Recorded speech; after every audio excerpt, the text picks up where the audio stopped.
Welcome to a new episode of the Used Up Pence podcast.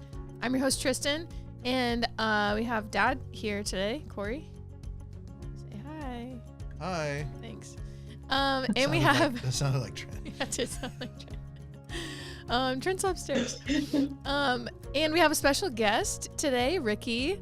If you'll say hi. Hello. Thank you for having me. Perfect. Thanks for being on. We're excited. Yeah, it was funny. I'm really excited. I was telling Dad, it's been a couple years now, I think. But yeah, I was like, I've basically done this before with Rikki. Yeah, we did do this a little bit. Yeah. It's nice to be back again in a different technology, but it's still really, really cool. Yes. Great. Okay, cool. Well, we're just going to dive in. I think we're going to be talking about adult services, and Rikki's going to explain a little bit about what she does. So we'll just head right in. Yeah, except maybe Rikki should tell us what she does. That's the first question. Okay. Oh, okay.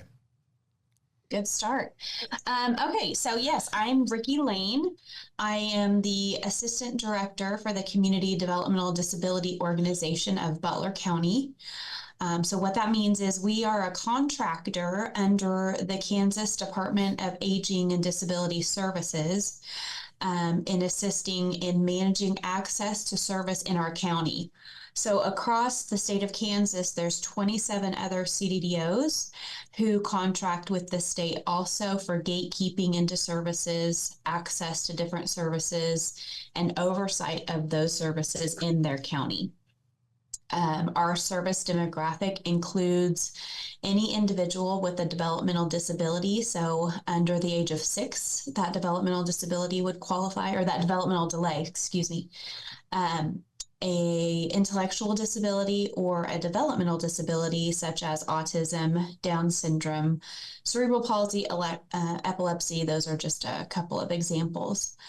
And under us, under the CDDO, there are service providers which affiliate with our agency to provide the direct services to families.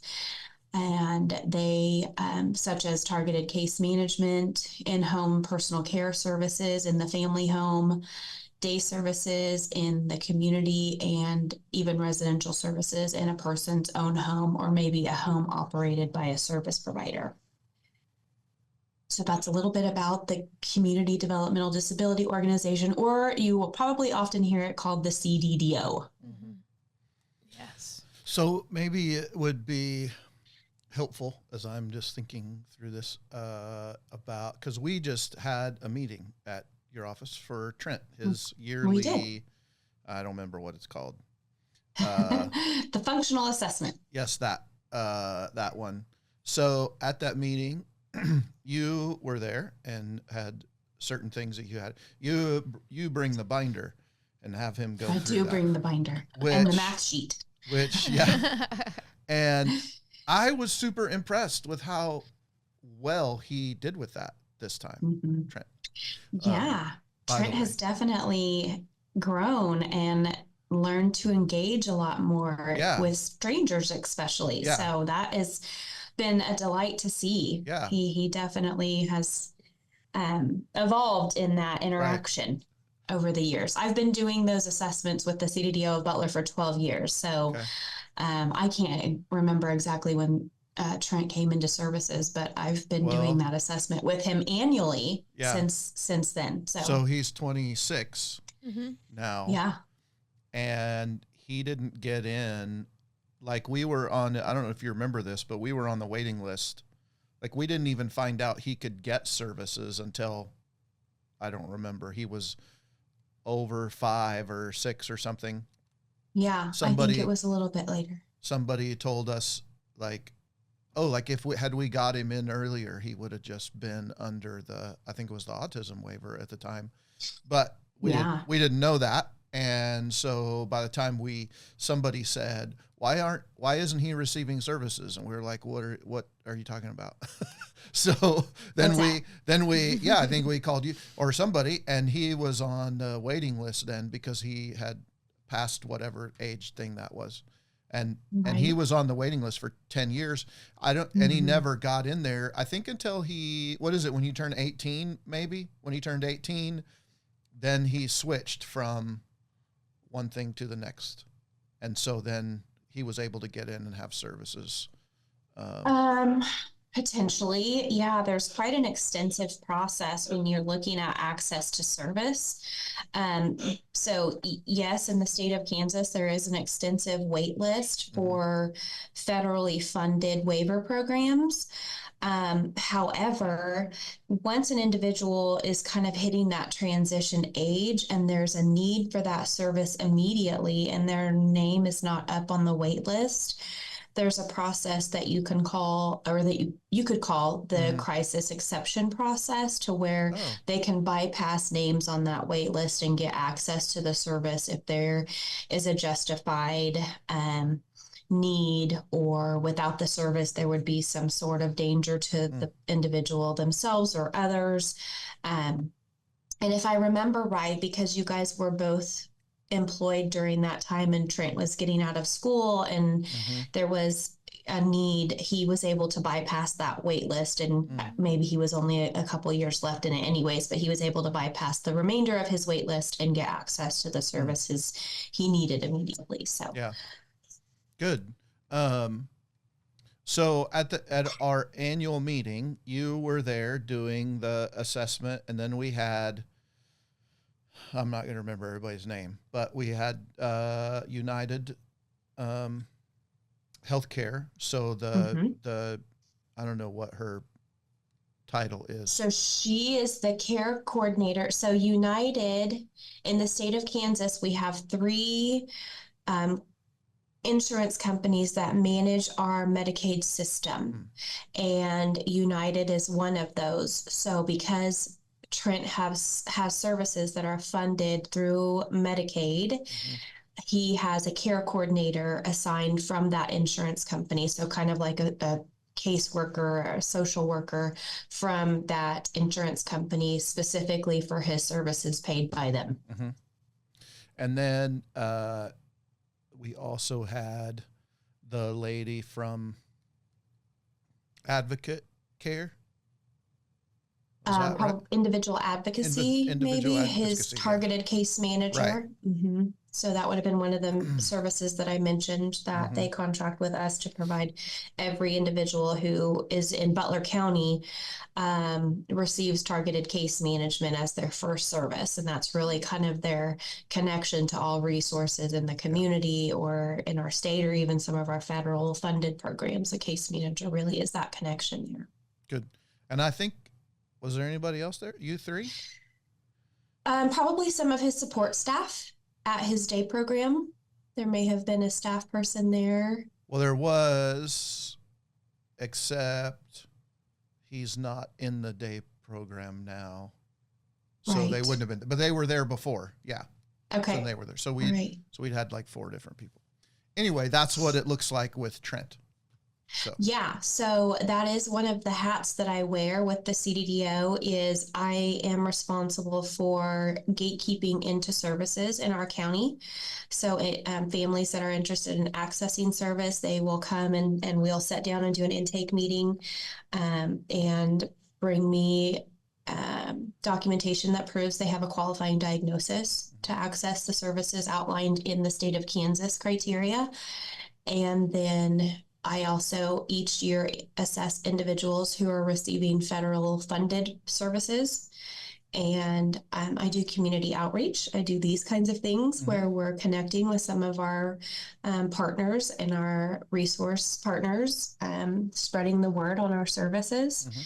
And then we also manage, in Butler County, we pay some high taxes, right? So the fortunate thing with that is that our county commissioners are gracious to our population, and they have delegated a pot of our county tax dollars for us to help develop grants that we provide to families that they can apply directly through us. And we help with respite care and diapers and wipes and, personal needs stuff that wouldn't be covered by insurance or another community resource or partner. So awesome. A lot of different hats that we do here. Yeah, that's really cool. You had mentioned the transition age. I think, isn't it like 14 is when that transition age starts? Yeah, kinda. But when you presented this question to me in advance, I was really thinking, I'm like, you know what, really though, when I think about transitioning and I'm thinking about the transitions that families, especially with, that have a loved one with a developmental disability, those transitions don't just happen in the teenage years, right? So when we're thinking about transitions, they may be transitioning into a preschool program. They may be transitioning into a middle school or high school, or transitioning in adulthood, transitioning into a residential program. So, the transitioning that I think about, I really believe that transitions happen for children all throughout their life.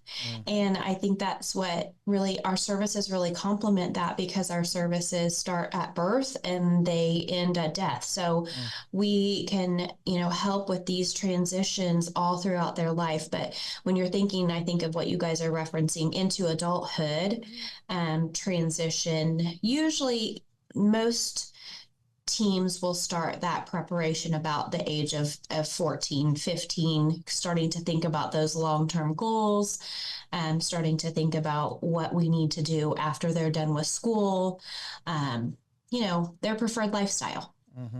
Yeah. And that was, again, going back to Trent. So we started those meetings actually at Heartspring. When he was going there at about 14, 15 years old. He transitioned out of Heartspring at 18 or 19? 19. And from Heartspring back into the local school district, kind of local county school district. And then he was there for 2 years, I think, and then transitioned from that to home and a day program. Yeah. And he's then had lots of transitions. Yeah. And then it's just in the last year transitioned out of that day program and just to home and different things with family and friends. Care providers. Yeah. Yeah. Every day we're transitioning, right? And he's still growing and transitioning, and he will continue to grow and transition. So, but when you're thinking of those big transitions in life where things kind of really turn over for somebody, it's usually around those, like a typical child, those years when they're coming out of school, or we're planning for adulthood, or what are we going to do when you graduate, those kinds of things. So it's, about that age. Yeah. Yeah. So, if someone is like contacting you for services or information or resources, are there any like important deadlines for like SSI paperwork or guardianship paperwork, or things that maybe people might not know about, have a deadline, but do? Yeah. It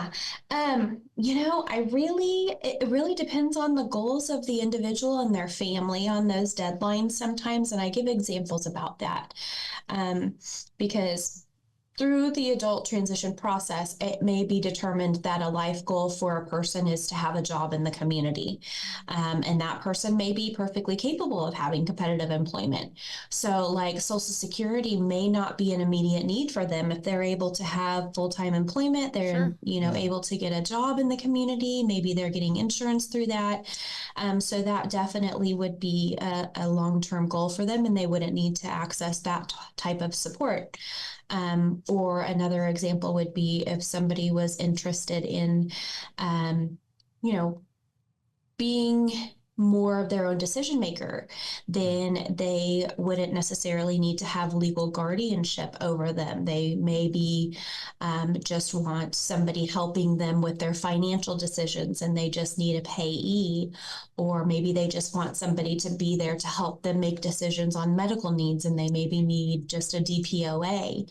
And then there's also even the option of supported decision making, where you have maybe an advocate or a friend that you entrust in, and you guys kind of develop an agreement that you are going to provide education on the decision they're making, and they we'll say, here's what could happen. This is your decision to make, but I'm here to advocate for whatever you want. And I just want to make sure you're fully educated on all of the potential outcomes of that. So as far, obviously you're having those kinds of conversations before the deadlines come up for any of those things, but for individuals that may not be able to have those long-term goals, and guardianship is definitely on the table for them, I always suggest that families look at probably at least 6 months, contacting their family lawyer 6 months prior to the 18th birthday to start that process. Some family attorneys may request additional time, but for the most part, what we're seeing is that they can usually get that paperwork drawn up and presented to the court system prior to the 18th birthday. And then by the 18th birthday, that family or that individual should have legal guardianship over the person. Similarly with Social Security, if they're applying for Social Security income, that is one area where you do have to wait until after the 18th birthday so that you are officially your own adult. And then you would be applying for supplemental Social Security income because you're unable to hold competitive employment as your sole provider. You're your own adult. Therefore, they would be looking at your sole income in order to determine if you are eligible for supplemental income or Social Security, or SSI, as some people call it. Yeah. I would just say, for those people listening, you might want to start a year ahead of the 18th birthday, because has it taken a long time? No, it's not necessarily that it takes a long time, but it is not a cheap endeavor. Yeah. So that's great advice. Yeah. So that might be something that you have to plan for. I was not prepared when I heard the bill. And you have to have 2 lawyers. Yeah. One for the individual. They have the right to advocate for themselves, and one for the individual seeking guardianship. And that's why it's really important, I think, that everybody has a full range of options presented to them when they're looking at legal guardianship, because there is such an extensive cost to that. It is kind of an extensive process when you look at having to go to the actual court system and deal with all of that as well. But then also you're kind of, in some sense, taking the rights away of individuals who essentially, some can very well make their own decisions. And once you have a guardian in place, even if that individual is capable of making their own decision, now they have to in turn turn to their guardian and say, hey, is it okay if I make this decision because you are now my legal guardian? So that's why I want to make sure that, when you're looking at legal guardianship, that's definitely the best case scenario for each individual, because it is quite an extensive process to do, and numerous for both the individual and the family or the parents. Yeah. We were fortunate that my wife's, I guess her best friend in high school, her older brother is a lawyer in our town. And so we went to him and said, we don't know what to do. And so what do we do? And so he actually, he became Trent's lawyer. And then Andrea and I got another lawyer. And it was an interesting thing because, as you know, Rikki, sometimes you ask Trent a question and he answers very confidently. That's completely wrong. But he, or he doesn't understand the question. But so he just says yes, or he says no. And it often is, it's often just a lie, except he doesn't know that it's a lie. Yeah. He's just saying something to get you to quit asking him questions. Yeah. That's the, one of the questions on the functional assessment that I ask is are they answering yes or no appropriately more than 50% of the time? Yeah. And, a lot of families are like, I don't really know if it's more than 50% of the time they're being truthful because they know what yes is and they know what no is. Yeah. But are they using it in the right context? Yes, they may be using it in the right context, but is that actually what they meant? You know? So it actually kind of throws a lot of people off when you think about that question. I'm like, well, yeah, Trent knows what no is. He'll tell you no. He'll tell you no. Yeah. He didn't really mean that. He didn't really mean it. So. And we know, like, Andrea did request drawings with him yesterday, and I came home and she said there were 2 of them that he said no to. He was just like not going to do them. But then he might eat popcorn, and you come home and say, "Did you have some popcorn?" And he might say no. Yeah. Like, it's so hard. You have to look at all those other things. So like do you want something? Yeah. So how you frame the question, so we were a little nervous, honestly, going in to meet with this lawyer because we knew that he was going to ask questions and Trent was just going to spout stuff off because he knows, like, if somebody asks you a direct question, you're supposed to respond to it. Yeah. It's just he may not respond truthfully. Yeah. And I feel like in my few, my times with Trent, he is a yes sayer. Like, he says yes a lot. Yeah, he says yes a lot. Like, he's definitely yes. Are you doing okay? How are you doing today? Yes. Like, he's always a very positive kiddo. So yeah. But yeah, it is quite the complex. And for your family and Trent, it's a perfect example of somebody that legal guardianship was the right route for him because of those, those things. He wasn't accurately understanding the real repercussions of his yeses and his nos. Right.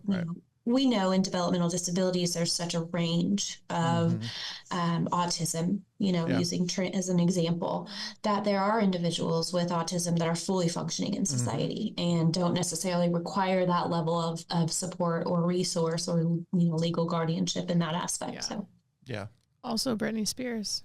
Just throwing that out there. Right. See, Rikki knows what I'm talking about. Her dad had free Britney. You didn't hear about that? Yeah. Her dad had guardianship, and he shouldn't have. Oh. Yeah. For a long time. That's weird. Like, how did it? I read her book. Was it guardianship, or did he have power of attorney? Oh, I maybe he had that. Power of attorney over her money. Oh, that for like sure. Yes. But I think maybe he did do something else because he said she wasn't in the right headspace to make up her but own mind. that girl has struggled. her now, yeah. Yeah, okay. Anyway, we don't have to keep talking about Britney. Brittany and Trent, I guess. Brittany and Trent. Anyway, that process is, for us, we didn't know what we were walking into. Very grateful to have somebody that we knew already. And like, we know him, we're not like best friends with him, but we know him as a person and trusted him as an individual. And so that made it better. But we were not, we thought this is going to be expensive. This is going to be a few $100s. We better be prepared for that. More like a few $1,000s. A few $1,000s, exactly. Yes. Yeah. So everybody knows Trent is a fantastic artist, but did you know that he has a store full of all kinds of cool stuff featuring his art? Things like short sleeve t-shirts, long sleeve t-shirts, sweatshirts, and hoodies, along with coloring books and Trent's illustrated book, Drawn to Be You. Insulated tumblers, 3 different styles. Insulated wine tumblers, 2 different colors. And a camper mug in 3 different colors. With the moose kissing a goose. During the year, we have special gift boxes. We've got surprise box for birthday or special occasion. And several limited edition coloring books every year.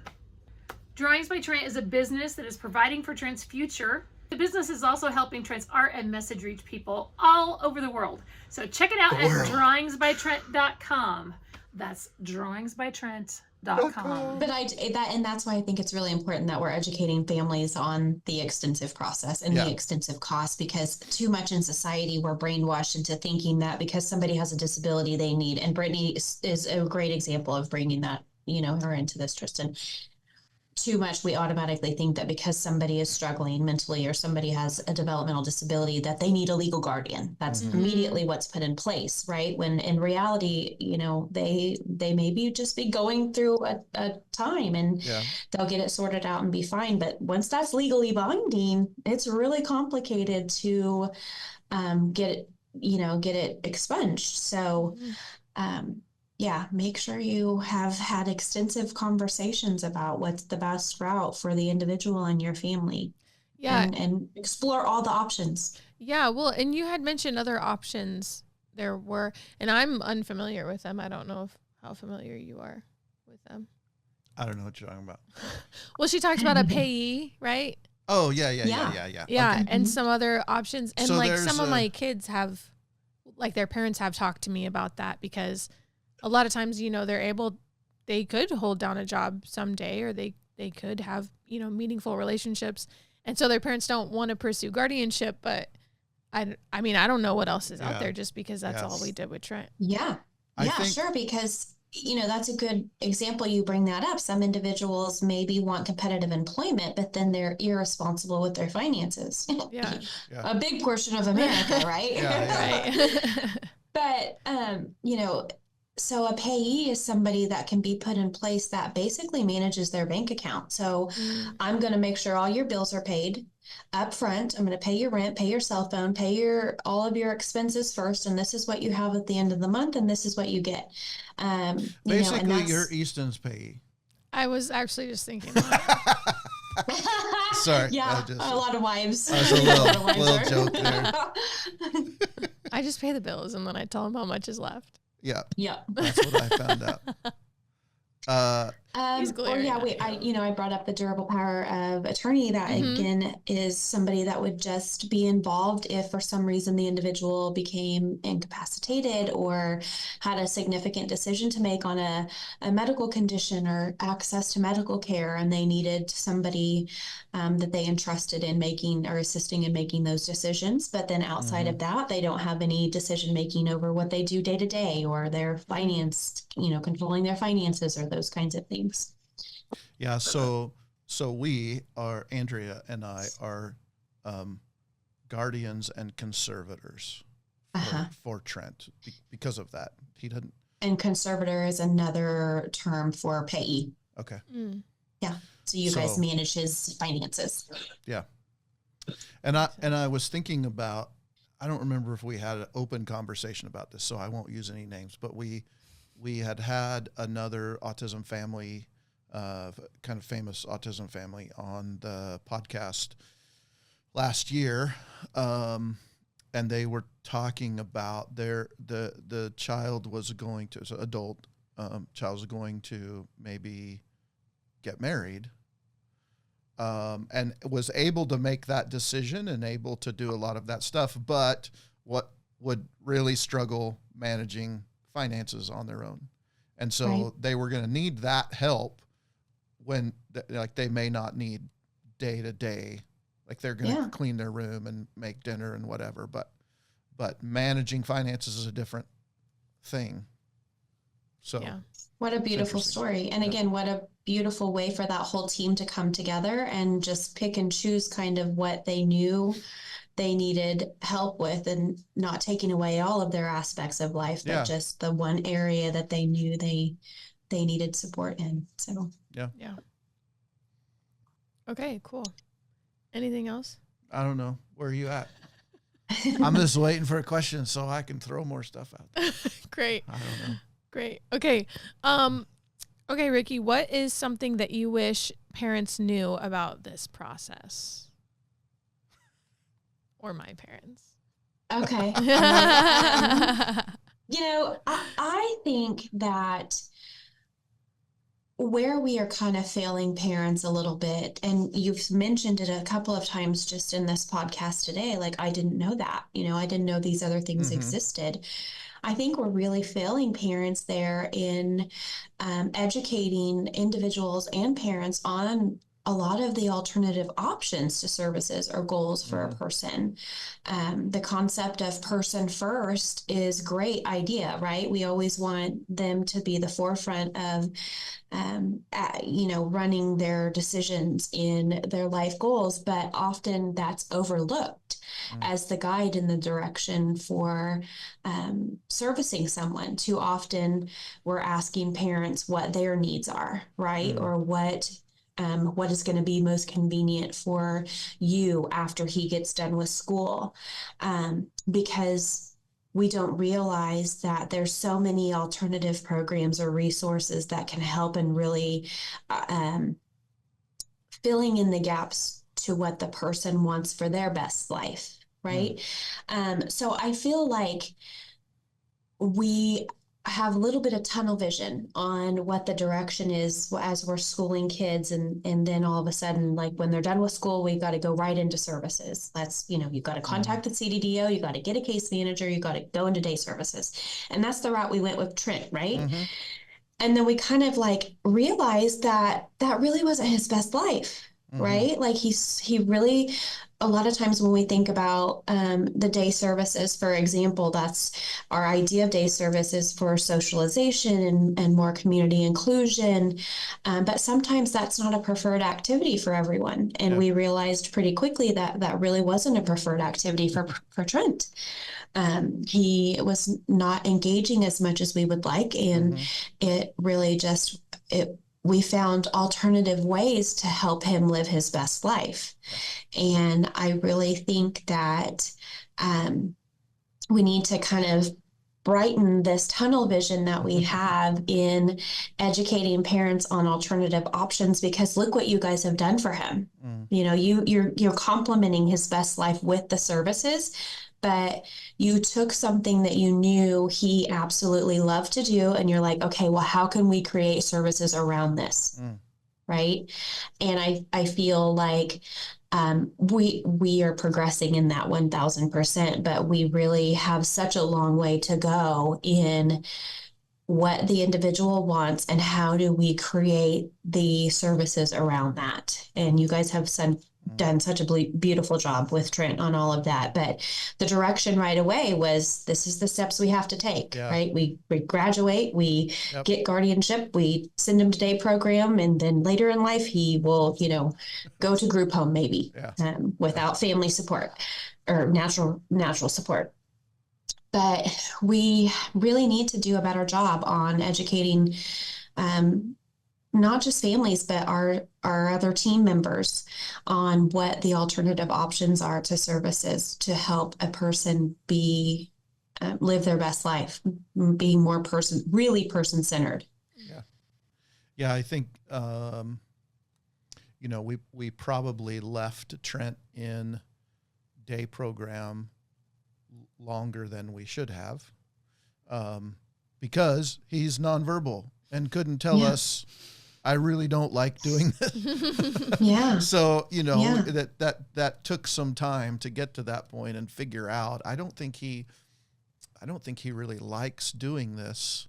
And part of that came again in conversations with the whole team in regards to how does he behave when he's at these events? Like he's in this day program, which goes places and does things. Is he participating or not? And then we find out, no, he pretty much just goes into this room by himself and sits. And that's where we're like, well, he could do that at home. That's his preferred activity. So, figuring that stuff out, I think, and just knowing, I think the biggest question we get from families all over the world is just like, what resources are there? We just got a direct message yesterday or the day before from somebody who had a very young child, I think 3 or 4 years old, that just got diagnosed and is completely overwhelmed and like, what do I do next? What options do I have for services? And so I think that was a huge one, because Trent got diagnosed at almost 3, And we got the diagnosis and walked out of the doctor's office. And it was years later when I think an OT or PT or something, in a conversation at the end of his therapy was like, well, you're getting like, you have him on services or whatever. We're like, what are you talking about? And they're like, oh, well, I just assumed he was on, like, we don't know. And then we started looking around for like, what's there. So, I think there's always opportunity for improvement in all of those things. Yeah, sure. I think just as a society also, we're really evolving in what, obviously we have evolved. We look back at where we have come in providing disability services to our population, and we have evolved tremendously. You think of where we came from with institutionalization to now we're, community-based services, but which is fabulous. This is a great evolution into service, but now I think we're kind of stuck here, right? We're not in that mentality yet of what's next, what's bigger and better than this. And I think that's where we need to start really thinking outside the box and thinking bigger. And like what you guys have done with Trent is great and fabulous. And what are we doing? And getting more back, like I've said, to that person-centered planning, but also like looking at the families and seeing what is it that you really need? Because families get the diagnosis sometimes and they're like, oh my God, I got the diagnosis. I just need to run and get services. Well, what services do you need? Well, I don't know. Somebody just told me I needed to come and get services. Right. But I guess if you don't know what's available, you don't really know what you need. Right. But then we also don't want to force services on people that are like, I didn't really, this is not something like with Trent. This was not something that was really appropriate for his lifestyle and our family's goals for him. And so, you're just taking that route because that's the route that everybody takes. That's just what we do. Right. So I think as the ball is rolling and we're evolving and we need to think outside the box a little bit more. And I feel like that's where we're failing parents a little bit, is educating more on, you don't have to go straight to a group home. Try living by yourself first and fail there and then realize, no, I can't do this on my own. There's a lot of other great community partners that can help teach you independent living skills. And maybe you try that out and you have supports at home and you realize, oh yeah, this is way too much. I'm really overwhelmed. Or I don't want to live by myself. I would really like to live with other individuals that have similar disabilities as mine, or I can't financially afford to live on my own because I only live on Social Security and this is a good resource for me. But, you have to kind of exhaust out all of those things before we're immediately going, well, once they graduate, it's straight to day services. And then once the parents are, not able anymore, it's straight to the group home. We really need to evolve our thinking. I've really appreciated getting to talk to families all over the country and around the world through Trent and this platform and community that's been kind of built around him, and hear about the really cool things that parents and families are doing to support this person in their life that needs extra help. And so we've heard all kinds of stories about, we sold our house and moved into a duplex. And so, he or she or whatever lives on the one side and we're on the other side and we can be there every day and help or whatever. Or, so I was talking to somebody just in the last couple months about, we have a good friend and they've got our child has a good friend and they both require help, and so they moved them into kind of a makeshift group home. They were friends, and then they had a person who came and helped them, each of them, during the day. Who doesn't want to live with their best friend? So it's really neat to see. Well, and I was thinking of the Moxie lady and Joanne, in Mays, and they Laren has a house like just right on the property there, and he lives there by himself. And it's just really neat. There are lots of things to do, and you're right. Years ago it was either an institution somewhere, or we just kept you at home in your bedroom and never, didn't take you out in society and didn't. Right. So they called it, the terminology was a nuisance to society. Yeah. They used to be a nuisance to society. And if you had a child with a disability, there was automatically no two incomes in the household. You were in charge of taking care of your loved one, or you sent them to the institution. There was no options. And thank God we've evolved from that. But even in the state of Kansas, we're still very far behind. There's still, there's many other states that are more progressive than us in service provision, and we have a long way to go. And you guys are, doing a great job in leading the forefront of that, and how you guys provide services to Trent is fabulous. Cool. Yeah. Okay.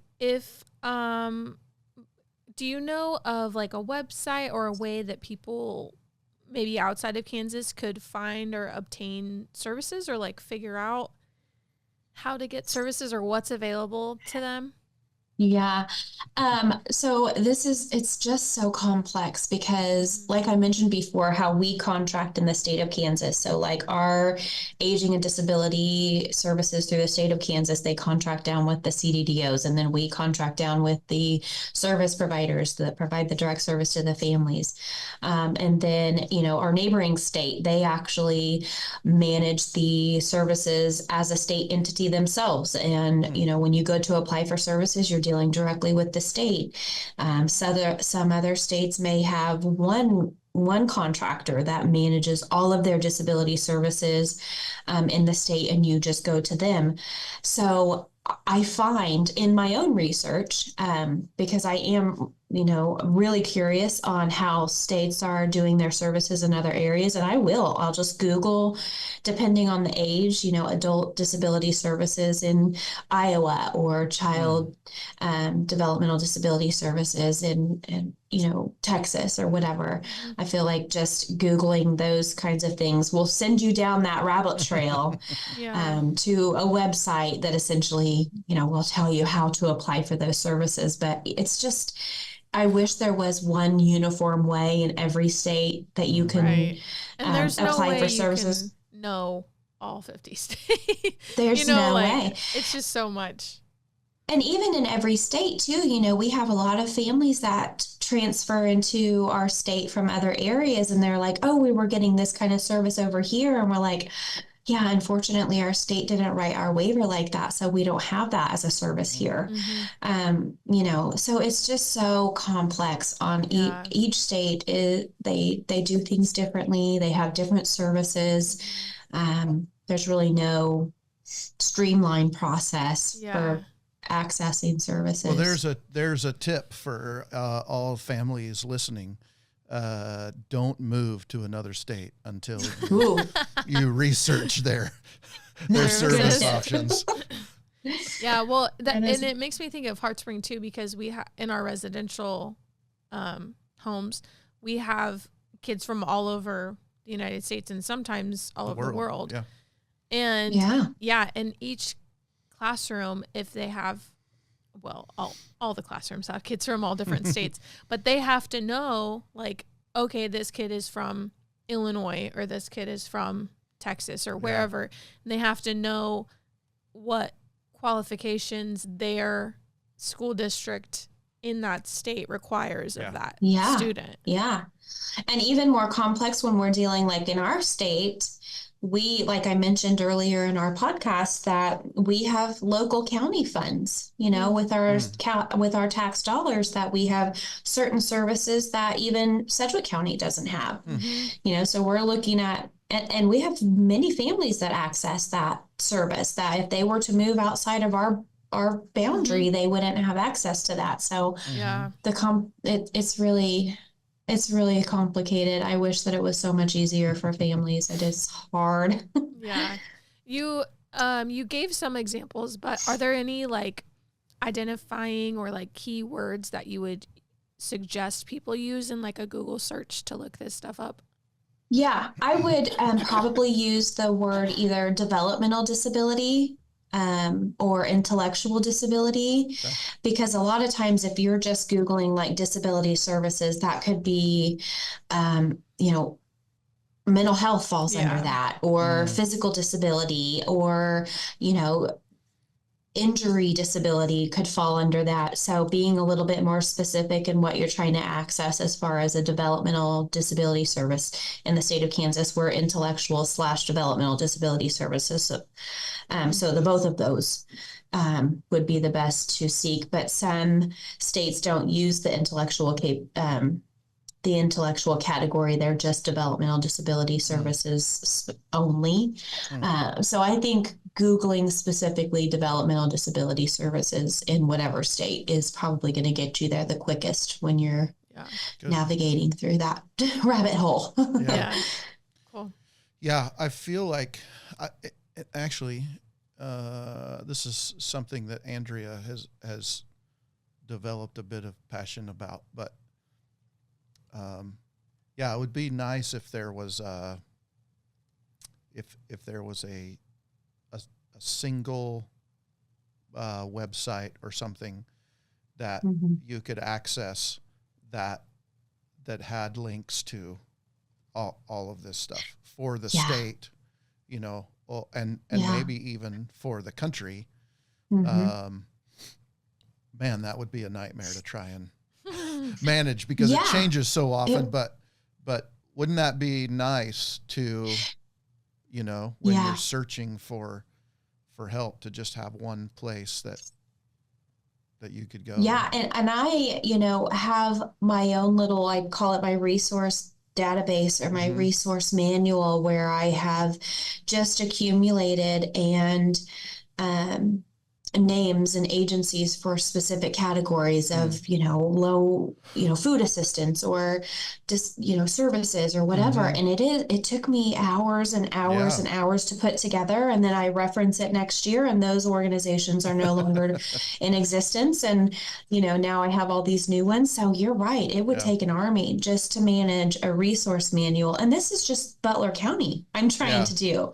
You know, you look at what's across the state or across the nation, it is complicated to try and keep track of everything, which is why it's, you know, no fault of any parent when they get lost trying to navigate through finding the right services for their kiddos, because there's not a streamlined process. It's so complicated. I feel like especially too, it's got to be in more dense populated areas. Like I'm just thinking about when we were in LA and San Francisco area, it's like there's like so much, and they were talking a lot about like there's just a lot of everything, and then, you know, it disappears and then something else pops up, and and it goes with the times too, right? So you look at some of the older resources that really just aren't something that you look at accessing anymore, because we're trying to be a little more progressive. So it's constantly evolving. Okay. What? No, I was just thinking, it's a little overwhelming. Very overwhelming. It's a lot. I get it. Are you having flashbacks, Dad? Yeah. You know what? I would love to tell you that it's going to get easier, but it, you know, as he ages and you guys age, there's going to be new trials for you guys to overcome, and you guys will grow together. We are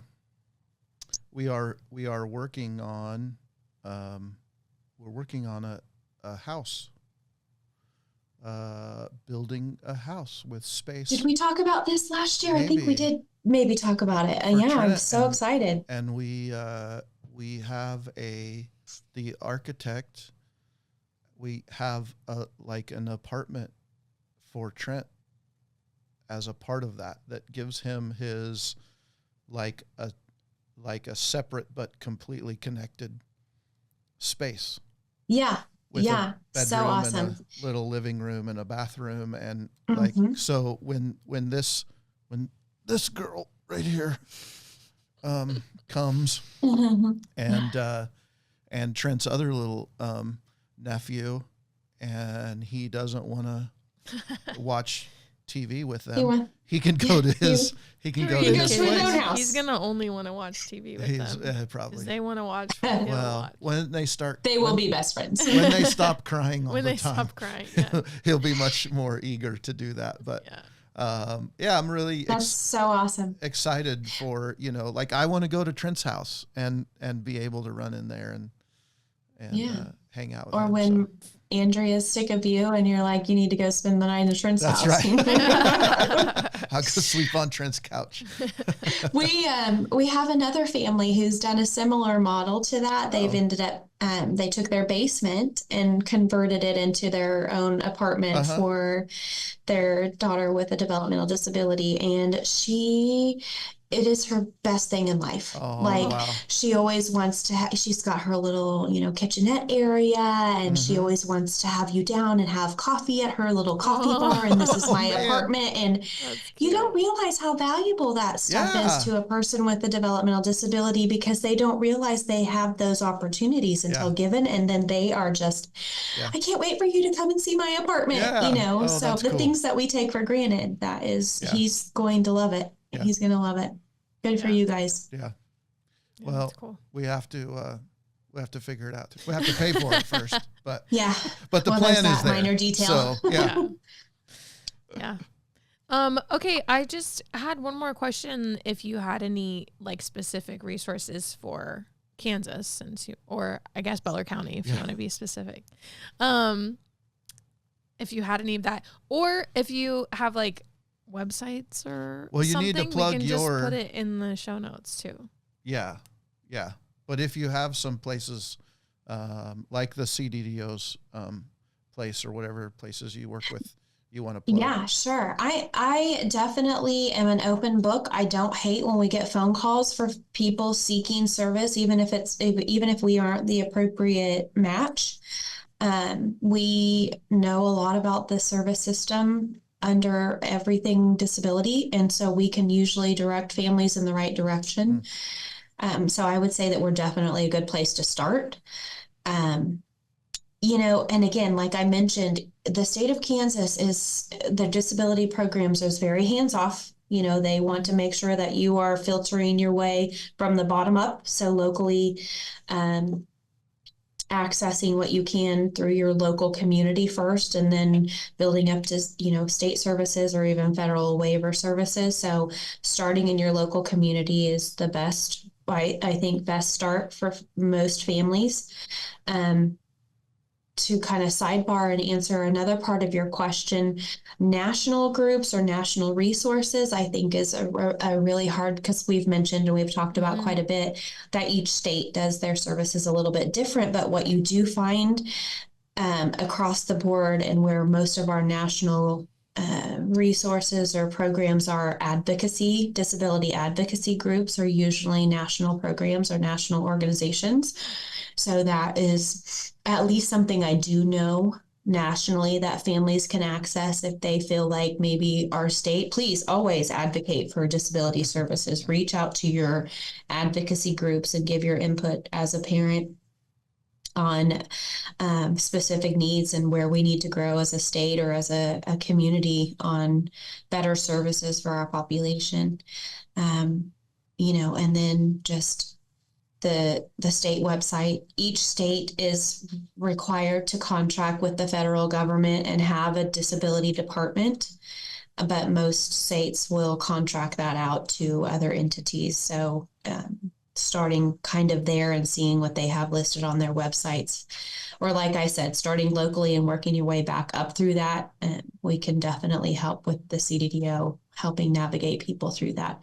And then, as I kind of talked about a little bit before, depending on the goals of the individual, if they say, I want to work, I want a job, I want to work I met with a kiddo today, and his life goal, and he had made a good friend at McDonald's, and she was willing to stand by him every day when he got his job at McDonald's. They were going to be besties. And I said, you know what, you live your best life, kid.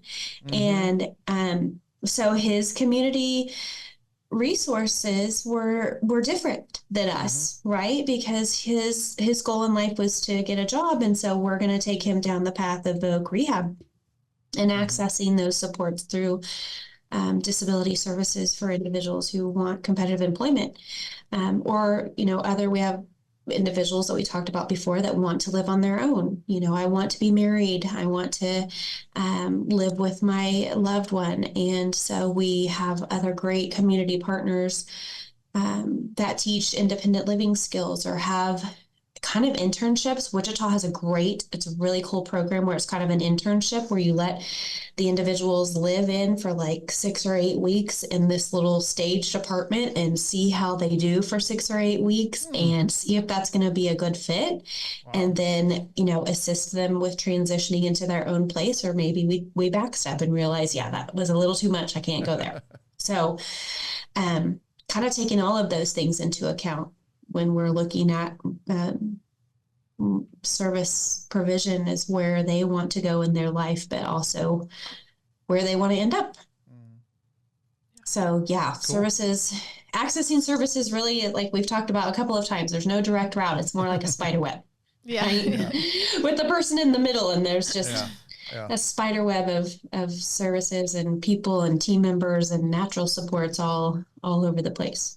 One of the things I have referenced a lot in the last couple years with Trent, again, talking to so many different people and stuff, is that like it seems almost silly to mention it, but I'm like, look, this individual with a disability, with a challenge, whatever, they're just like everybody else. They mature and they change, and their desires change, and and so we have this, I think, this holdout from the past where we just lump everybody together, and we go, well, this is what they need, and that's not like everybody is. We're all different, and it is, and we change. And I think that, there's so many times that people can, well, what about this one? Well, Trent has changed over the years, and the things that he wants to do. And I don't know. Yeah, for sure. I think that we need to get into this better mindset of, what do you want? What do you want? Mm-hmm.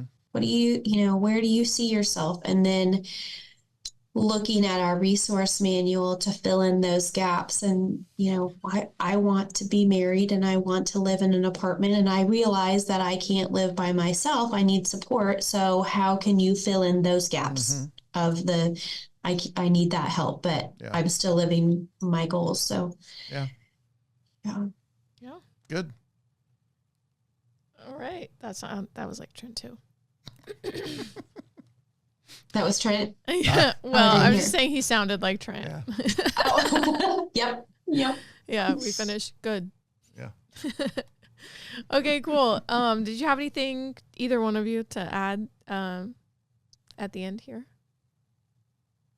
Good. No, I'll throw in my... Now, that went to me, so I knew that one. I can throw in our website. We're actually in the process of revamping our website to be a little bit more user-friendly. So that is because we do include a lot of our community partners and resources and their links on our website too. So that's a good resource for your listeners who are local. Yeah.